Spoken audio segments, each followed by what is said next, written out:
Hello, friends.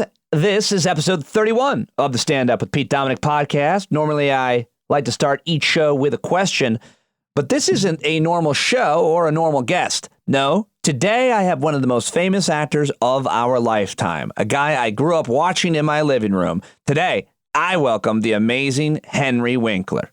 Sunday, Monday, happy days. Tuesday, Wednesday, happy days. Thursday, Friday, happy days. Welcome to the classroom of life that is Stand Up with Pete Dominick, where almost every show we do our best to fight apathy and ignorance and learn together from expert guests and interesting people about the issues and ideas that matter to you, your family, your community, country, planet, your own personal well-being. We help you deal with loss, health issues, depression, anxiety, just trying to evolve into being a better you or the best version of yourself you can be. And I certainly am struggling to be that. Thank you so much for all of your support. I've been opening up about my own anxiety and depression on episodes with Wajahat Ali, Lisa Lampanelli, and because of my own personal career situation, I found it helpful to talk with my guests and listeners about their own career setbacks and financial issues. And I did a lot of that with Henry Winkler. We also talked about having solid relationships with other guys and how he saw the cruelty in our country and world today. His uncle was actually killed in the Holocaust. His parents escaped Germany on the eve of World War II, so he certainly has a perspective on that. We had an inspiring and thoughtful conversation, and I think you're really going to like it. It's the third time I've sat down with Henry Winkler, first time on the podcast, but if you told me I was going to be interviewing the Fonz when I was a little boy, I probably would have said, "What the hell are you talking about? What are you drinking or smoking?" Very excited to have him joining me in the conversation on the show today. And this show is listener supported. It's independent media. The best thing you can do is share it with your friends on social media, tell them about it. Any other way, grab their phone, subscribe to the podcast, give it a rating, do whatever you can. It's all greatly appreciated. And of course, please consider a paid subscription along with 250 other awesome people using the Patreon subscription app at Patreon, patreon.com/Pete Dominick. All right, let's get to my conversation with Henry Winkler. I was recently interviewed by a reporter for my upcoming stand-up appearance in Charleston, South Carolina, January 18th, by the way. And she asked me who my favorite guests on my SiriusXM show had been. And I said, I don't know. I had 3 to 4 guests a day, 5 days a week for almost 12 years. It's pretty hard to narrow down on the spot, but I mentioned a woman who'd been the only member of her family to survive the Rwandan genocide. I mentioned a legal professor and a physician that I talked to on a regular basis who are really smart. We learned a lot from. And then I mentioned one actor in particular. I interviewed lots of big-name celebrity comedians and actors over the years, but the one who made the strongest impression on me is the one joining me on the line now. You all know him from his role as the Fonz on Happy Days, a bunch of Adam Sandler movies, Arrested Development, Parks and Recreation, probably most recently portraying the narcissist yet insecure acting teacher on HBO's Barry, which, by the way, he won the Best Supporting Actor Emmy for. He's also the co-author with Lynn Oliver of the Hank Zipzer series of books, and most recently, Alien Superstar. You've got to get all of those books. My kids love them. I love them. I am very honored and excited and nervous to have an American icon, someone you all know, joining me for today's episode of Stand Up. Ladies and gentlemen, Henry Winkler is on the line. Hello, sir. Shut the front door. It's shut. It is closed. Oh, wow. You know what? I am so excited to hear what he has to say today. It's so early. You're building up the expectation. I want to start our conversation by telling you why I love you. Is that okay? Okay. Oh, yes. I'm going to sit down. I love your Hank Zitzer's series of books. I love your Thank you. life story. I love your honesty and your vulnerability. I love your generosity. After our first interview, you had a whole box, the whole Hank Zipzer series sent to me from my girls. You signed the books. And when I announced on Twitter that my radio show had been canceled, you tweeted that night. You tweeted, "Your, Pete's, talent goes everywhere you go. It will continue to lead you forward." That made me cry that night, and it did again this morning. So I want to say a sentence that if you told me I would say when I was growing up watching you every episode of Happy Days, I would not have believed you. And that sentence is, thank you, Henry Winkler. Well, let me just say, I was fired directing a movie. And when they fired me, when I was listening to the head of the studio, it felt like my brain was cream cheese. And you think, I have no idea what's going to happen. I have no idea if there is a future. Who is going to hire somebody who has been fired? And then I have lived, I have seen, you make it, there's a future. And being on your show, having chatted with you in those studios there in New York City, I realized that this is a setback. This feels terrible. This, you think, oh my God, what's going to happen now? And then you rise from the ashes. You reinvent yourself. Right. I was going to ask you about, I've been talking to a lot of people, especially really successful people, about the adversities that they've had to overcome. It helps me, and I realize it helps a lot of people listening. And thinking about your life, you had a really difficult childhood because you had a difficult relationship with your parents, who were German Jews who fled Germany on the eve of the war. You struggled with dyslexia. You still do. You've been very honest about that.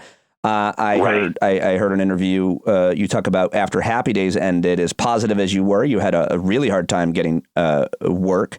And you just mentioned an instance of being fired as a director. How do you overcome it? I mean, it's easy for you to say you rise from the ashes, but you know what? I'll tell you, it is not easy, because you have to go through first thinking, or I did anyway, well, this is it. This is the end of my career. Yeah. It happened early on. I graduated from the Yale Drama School, and they asked me to be part of the company. And I got a job at a great repertory theater in America, the Arena Stage in Washington, D.C. I made $153 a week.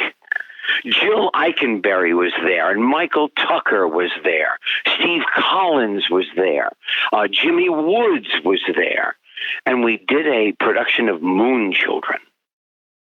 And I put my snow tires in my car, drove down from New York City to Washington, D.C., stayed at a friend's house, Mark Flanagan's house, so I didn't have to pay any rent. Right. 3 weeks in, the director said, I have something to say to you. I said, oh, that's so funny, because I have something to tell you. I've solved the monologue in the third act. He said, you're fired. What? And I couldn't believe it. I put my snow tires back in my car. I drove up the turnpike from Washington to New York City, and I cried the entire way. And I thought, I've just graduated. I have a degree in acting, and I am now, my career is over. I'm going to have to find a new career. And then, in a little while, your tenacity comes back, your fire comes back. And I just went out and auditioned, and I got commercials, and then I got Lords of Flatbush. I got a Broadway play that opened and closed in one night. But I had already been through an adversity of being fired, so that took the sting out of that failure. Got on a plane, went to California, and here I am chatting with you. I think what's different, or what's difficult for me, and I've learned for a lot of other people, and I want to know about for you, is when you are young and single, rejection, failure is one thing. When you are, in my case, 44, and you have, my daughters are 12 and 14, and my wife is working her ass off now, it's different because you have these other people relying on you. You have to get health insurance. You have more responsibility. When did you become a parent? You have 3 kids and now grandkids, and you've been married to your lovely wife, Stacy, for what, almost 40 years? Yes, and when I married Stacy, Jed became part of that wonderful ceremony. He was 4 years old at the time. He's now 48. And I was a parent instantaneously. And then Zoe came a few years later. And then Max came. And, and during my career, one of the reasons I write my books, that was a placeholder. I did that because I was in a position where I was not being hired in the early 2000s as an actor at all. And so somebody said to me, write books for kids. And I met Lynn Oliver. We started writing, and we've just turned in our 35th novel. Congratulations. But it really was, just to fill time to try and figure out something else. That's why I say you reinvent yourself. You don't necessarily go down the path you imagine, but it takes you back to the path you imagine. So when you weren't getting work, did you, Yes. I mean, were your kids at that point still dependent on you? Yes. Well, they are now. They are now. At 36, they are still, it never changes. Hey, Dad, can I leave my dog with you? I now, as we speak, I have two little puppies of my own. My son's idiosyncratic three-legged German Shepherd just left. I have an older Frenchie and a spry golden retriever, my daughter's. I have 4 dogs now that I have to feed in different parts of the kitchen. Before I called you. So how have you dealt with the ups and downs personally? Is there any kind of practice? I mean, when you go from being the most iconic role, the Fonz on Happy Days, and when not being able to get hired. Yeah, what was that high and low like? How do you? Well, I'll tell you, there was a confluence of events. We were finishing Happy Days, but before we did, in the last 2 years, my lawyer, Skip Brittenham III, he made a compensation package. So not only were they paying me in money, but they also gave me a production company. ABC and Paramount together gave me a production company. So I had an office. I could hire an executive to run the company. I had an assistant. And I had 2 on-the-air commitments, which I don't know that they give out unless you're David Kelly. Right. Or Shonda Rhimes. And they gave me 2, if I brought them an idea that they liked, I would go right to series. And the first thing I brought them, not knowing how to do this, was MacGyver. Right. Somebody came to me. I like the idea of a shortcut guy when you can't go to the police, the fire department, the army. You call MacGyver. And I was with my partner at that time was John Rich, who was a comedy director, a very respected comedy director at the time. And the first thing we sold was MacGyver, which is February 7th is going on for its 10th year. So money wasn't an issue. Was ego an issue? Ego's a big issue. How have you dealt with that? Money means nothing. Money means nothing when your ego is involved. Having money to live on is so trivial when your emotions are going up and down and you're thinking you're a failure. Right. You're thinking, how is this possible? I can't get hired. How is this possible that once again, my career is over? It happened to me 3 times. So the play I was doing right out of Yale. Right. The ending of Happy Days for 8 years. I started directing and producing. And then in the early 2000s, writing the books because I was desperate. When you say you were desperate, what do you mean? I was desperate for my ego, for my, I have to be able to work. I'm defined by my work. I didn't have a good self-image altogether. Mm. When you and when you don't have a good self-image, so I would tell anybody who is listening right now, if you want protection against whatever comes down the pike in your life, it is a good self-image, because that will keep you buoyant, I think, for everything. But I think the struggle I'm having, and I'm sure you had this when you started writing the books with Lynn Oliver, was, well, you know, I'm an established person, and I'm an established person. You know, I have a massive network. I have a little following. I've had a lot of success, but you're working on a thing that isn't guaranteed to make you any money or to succeed. It's very hard. That's easy in your 20s. Completely. It's easy in your 20s. The two of those things are very different. Go ahead. I am an established person will kill you. I swear to you, I learned early on. You start at the beginning line as if you are just beginning your career. The same kind of fire, the same kind of tenacity. But you do not think.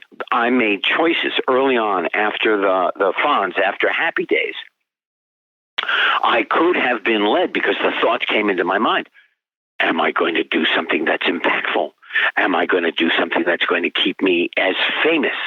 Am I going to do something that is going to keep me and my fans worldwide intact?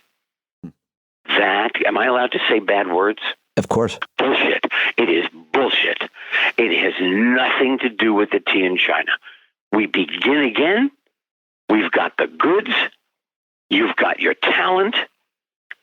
You figure it out. And it doesn't matter how more difficult it is now. It is pretty much the same journey as when you were 20, except you've got these responsibilities. Your family, your loved ones are looking to you, but everybody pulls together. Did you ever think of getting out of show business and going into sales? I didn't know what else to do.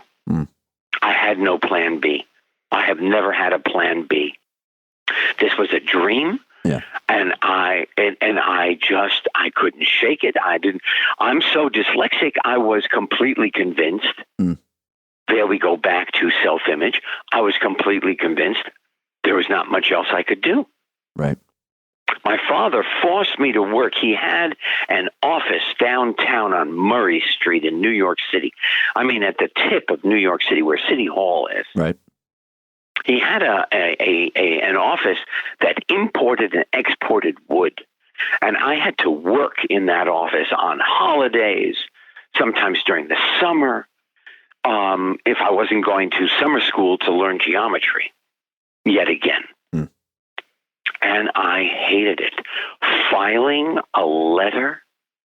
What the hell is that? I can't spell, so I couldn't figure out where to put that damn letter. I went to summer school for algebra. And okay, there you go. Like you, I was a poor student, but I think in one of our conversations when we were talking about Hank Zipzer, and you can, tell folks about him because there's a lot of similarities with him and with you. You're not being a good student, and the marks and the grades you get makes you feel like you're an idiot, like you're a dummy. But that is the wrong way. That's true. And then the people around you reinforce that. My teachers, my parents, my everybody would tell me, well, what are you? You're a piece of slime. You can't do well. You can't spell, man. You're going to become nothing. When that just isn't true. That is such a little component. It's an important component, but little in compared to your imagination, your drive, your stick-to-itiveness.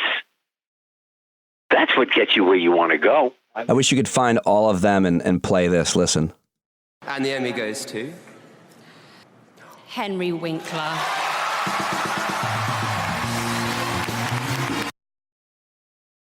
I just played when Claire Foy announced Henry Winkler had won the Emmy. I mean, how could you have ever known that then that little boy was going to be everything that you've amounted to? It's like me talking to you right now.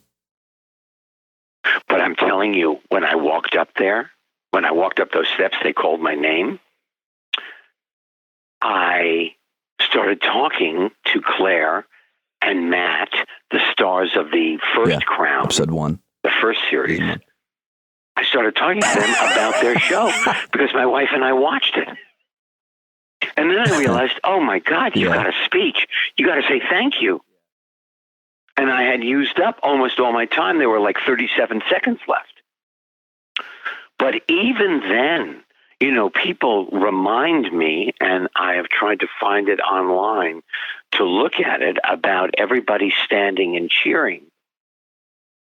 There was a standing ovation. All of Hollywood roots for you because there's a lot of talented people. Talented actors are, I suppose, a dime a dozen, but there's very few people I've learned since my first interview with you that have your reputation of kindness and generosity. And so they all were so happy to see your talent be recognized because you're also such a good human your whole life, your whole career, seemingly. Well, thank you. But I'm telling you, being in that room, your mind racing, your emotions are on overdrive. They're like on steroids. When I looked out, I saw them, but I couldn't take in the enormity of the event at the moment. It just passed me right over my head. Have you since? Have you since? No, not really. No. I've seen it, and I thought, oh, that's nice. I've stood for some people. So I never made the connection. But people are really wonderful to me. That is true. I mean, I must say, that does not pass me. People on the street. Sure. Celebrities, other celebrities come up and say hello. And then, of course, I'm tongue-tied to meet them. Right. Like, if you can arrange this, I'd like to meet Brandy Carlisle. Okay. I'll get her on with you. So if you see her, just tell her I love her. She may be in the garage here with me. You never know. So, is that where you are? I have my studio in my garage that I've had for years. Okay, who else does that? Do you know who else does that? A few people. Mark Maron does it, I think. Yeah, Mark Maron. Yeah, which smells of cats. Have you been in there? Yeah, does it? I have. But I mean, look, he's built an entire career out of his garage. Yeah. I really believe I believe that if you've got the goods, you build it, they will come. I hope you're right. What kind of, who in your life has been to you who you are to me right now? Who in your life has it been an honor to talk to and hear from and hear their story? Mentors in your life? Well, the first guy was my music teacher in high school, Mr. Rock. Tom Miller and Gary Marshall and Eddie Milkus, they were the producers and creators of Happy Days. Mm-hmm. And they truly believed in me. As a matter of fact, I'm walking down the street on the Paramount lot early on, and early 80s. And they're really having a problem. I said, what's the problem? They said, we can't find a director for Joni Loves Chachi, the 13th episode. I said, okay, I'll do it. They went, fine, that's good. I said, no, I was just joking. I was just being, like flip. I said, no, you'll be good. You'll do it. And then that's how my directing career started, because I was being Flip. That's hilarious. What brings you the most joy in your life? Obviously, you love the work that you do. I mean, I think that seems pretty obvious. Maybe you don't. Okay, but... not in this order. Go ahead. I would have to say my family, my grandchildren. Children don't change, so they come over and they still count their Hanukkah presents. Our dogs, we have 2 puppies. We have a golden doodle and a labradoodle. And Sadie and Maisie, they touch me, I can't tell you. Fly fishing for trout. Yeah, tell me about that.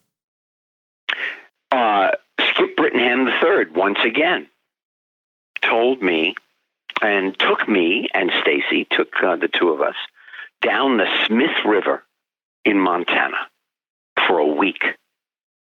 So you go down in your boat, you fish, you don't catch anything, and there is another party ahead of you that sets up your tent, camp, dinner, lunch, whatever it is.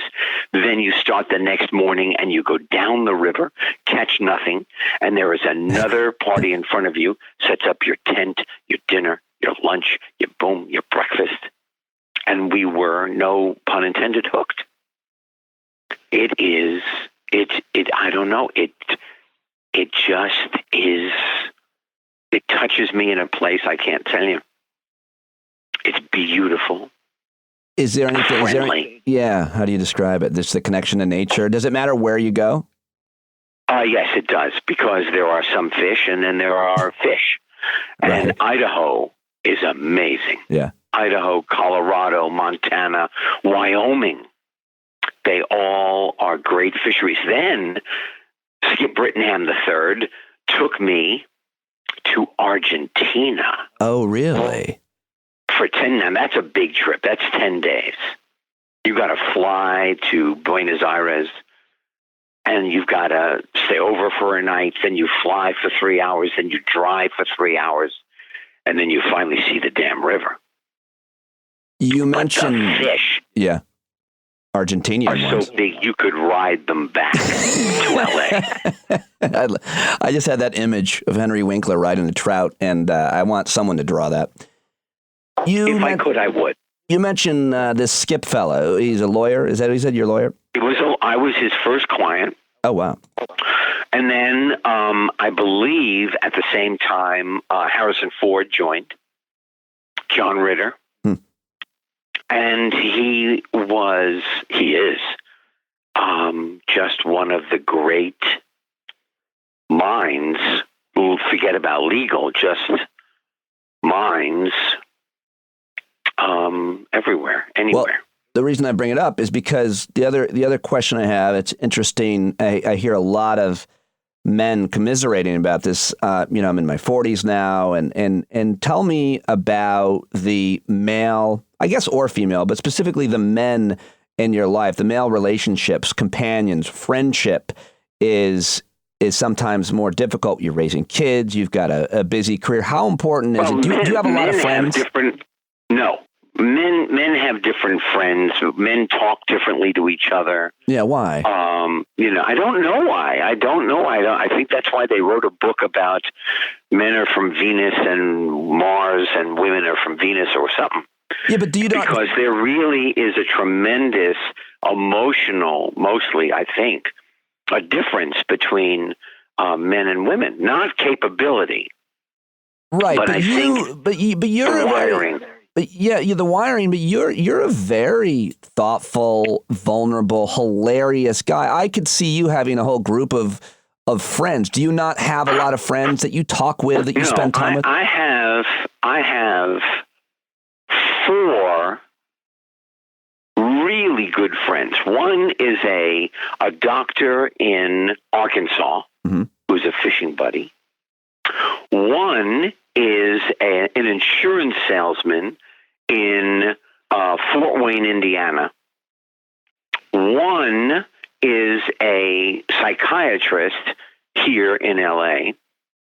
and one ran a network, then ran a studio, and I lost a really good friend, Gary Marshall, and I lost a really, really good friend in John Ritter. Now, with any of these guys, obviously we can see you fishing with them, but do you get on the phone with them and talk and chat almost the way we're chatting? Yes. Sometimes on the way to my writing partner, Lynn Oliver's office, when we write, she writes. Her office is a half an hour from my house, 40 minutes with traffic. And as I'm driving to her office, not knowing what we're going to write that day, not having a clue, I call my friend in Fort Wayne, Indiana.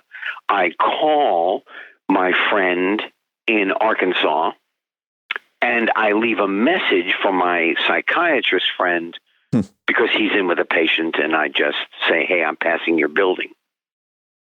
I love that. Before I have to let you go, just have a couple minutes left, I wanted to ask you about, you're very honest about your feelings on what's happening in the world on social media. You're active on Twitter. Well, I'll tell you what. What I don't understand is what is the end game. Okay, forget about personalities. What is it that these people want? These people who want to be elected to supposedly lead the country and leave people behind. There are 300 million of us. About 77 get the attention of the people in government. Right. What is that? What is it, and why do we allow it? And then just the discrimination. The children are still in the cages. Right.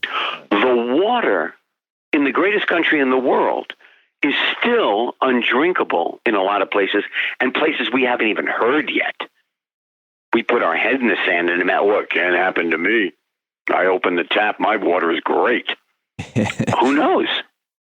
And then I don't understand what we want. Have we just enjoyed freedom and living in a great country? Are we now bored with it and we want to throw it up in the air and see what comes down? It's going to be like all those television shows that were drama, that were made up about can't go to that section, can't go to that zone, right. Don't want to go to the red zone, you get shot. It's going to become like it looks almost like the Wild West. It's like those movies that I watched growing up.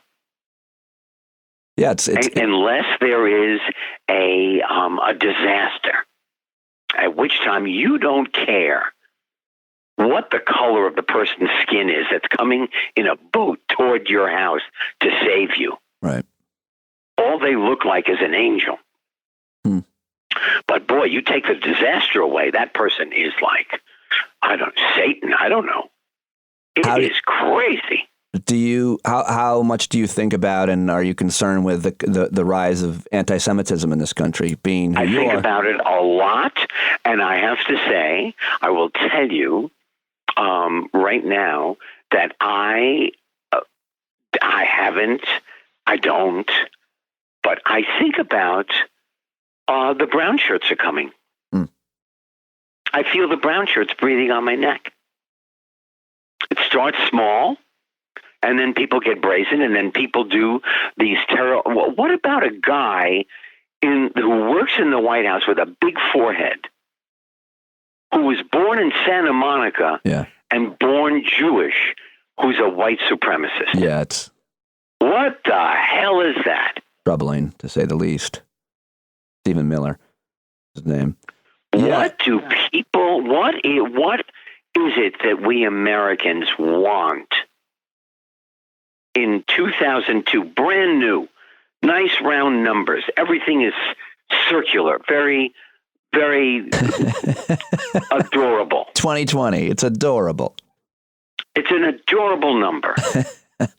What the hell do we want? Are you active on any campaign, whether it be for a politician or any other nonprofit? Yeah, my campaign at this moment, my campaign is I'd like to wait and see who falls out and who rises to the top, and then I will support any candidate. I would support a Republican if they were reasonable and thoughtful and wanted to get along with the entire world. Yeah.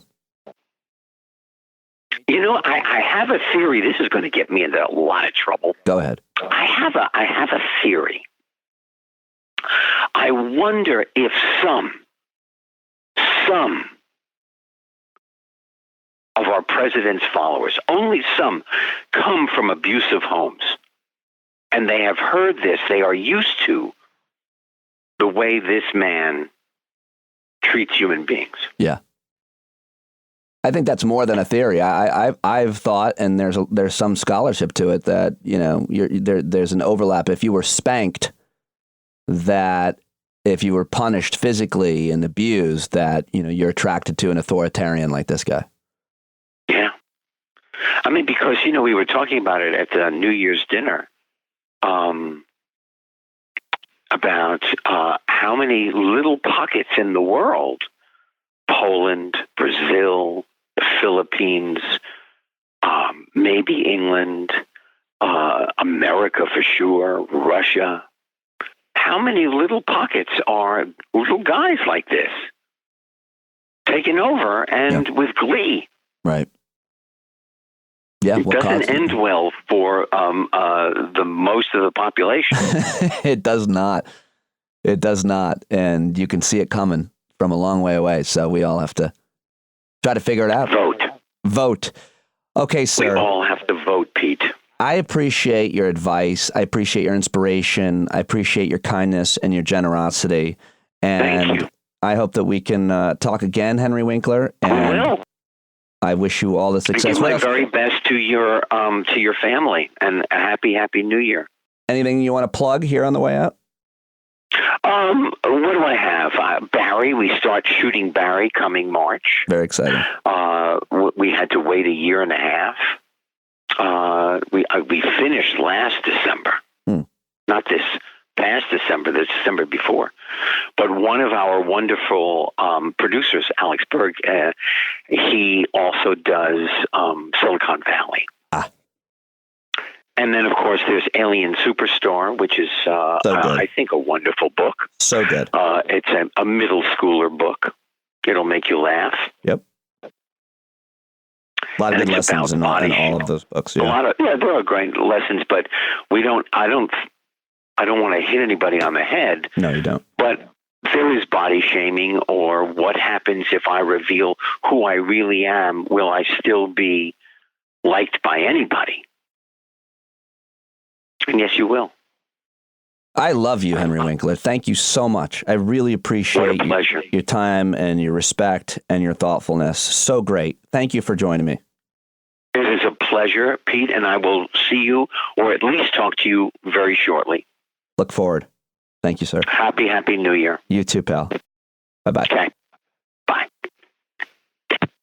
Yes, the audible hang-up from Henry Winkler. Oh, man, cool.